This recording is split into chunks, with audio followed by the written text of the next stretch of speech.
I think these processes, I don't think that they should remain the way that they are. I'm about looking into ways to make them more responsive, to be more transparent, and to be much more of a process where people feel like that they're included, that our citizenry feels included from the get-go.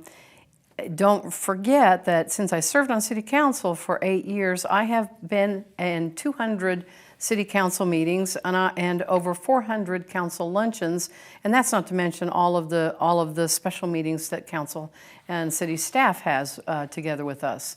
So as mayor, I'm coming into this with the experience of how our system has worked, which it has worked and it works well, but I have a lot of ideas as ways, once again, to involve citizens at a much higher level, and a way that I think is really going to benefit all of our processes, all of our development, and our institutional resources as well. I think that for instance, I was kind of surprised. I'm looking at the city budget, and there's not a single mention of citizens in our budget.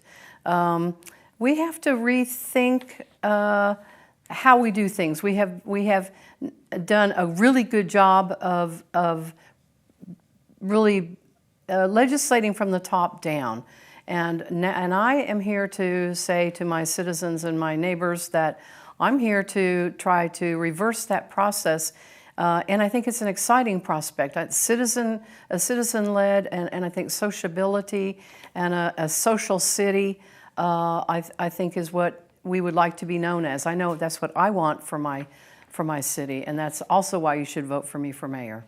Well, you begin by being clear with the city's priorities, and the priorities that we're looking for on council in terms of where we want to grow, how we want to grow. That way businesses know what they're getting into when they come to the city, whether it's expansion or a new business or a new building or anything like that. Second, it's always really important to look at our job as a city of Springfield, and by city I mean council and staff, as problem solvers. Every problem is unique.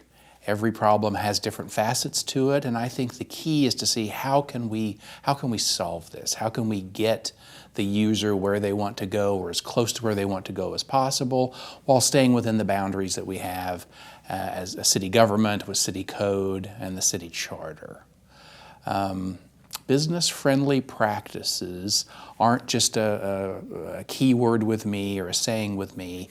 It's what I really would like to focus on with an eye of a small business owner on City Council.